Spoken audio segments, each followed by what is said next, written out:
Hi there, my name is Richard Murfitt. I'm a brand transformation expert and I help CEOs, entrepreneurs and brand leaders in dot-coms and online companies to create breakthroughs in their brand performance and their growth potential. In this video, I want to debunk the myth that test and learn strategies are the smart way to understand what your customer really wants. Now, it's common practice in most online companies to use test and learn strategies, particularly in the online arena, to try out new product ideas and to quickly proceed then to decide whether to amend, discard or proceed to launch.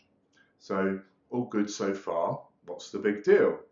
Well, what I've witnessed and what I've started to see is that the test and learn strategies that we're using in online environments, because it's so quick and easy and often quite cheap to do, is starting now to become overused.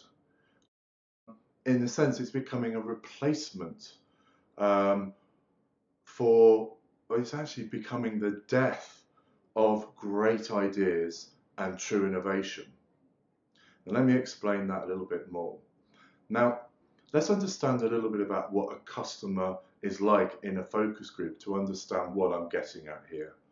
Now, customers are great at telling you what they think they like and what they know. Now, in the context of a focus group and or an online environment where you're testing to learn something, customers are actually pretty lousy at telling you what is great as a big, bold, great, future-orientated idea. They're good at telling you what's the next in-line product. So if they are sort of telling you, we're thinking about adding this small product feature or taking that out or changing and tweaking this, you can get some good insight into that because the customer kind of gets that because they understand the market as it is today. Yeah. What they're not so good at is understanding what the market could be in the future because they don't understand the context of the market because they don't think about things in that way. And when forced into a focus group to think about these things, what you generally find is, in most cases, not all cases, most cases, consumers will always tend to pick the lowest common denominator, right?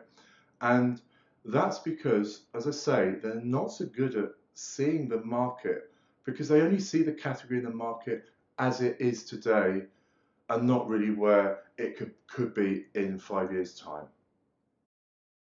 So what we need to understand here is that we shouldn't be led by our customers in a focus group. We should just understand what their needs and desires, their fascinations are, and be aware of those things.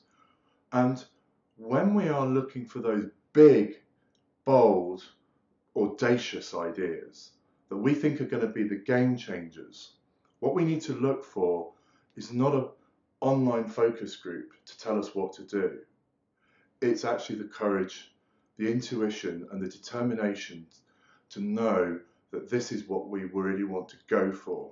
And it's exactly that very same courage and conviction that the founder had when he had his great idea to start up the business in the first place and went with it and went for it.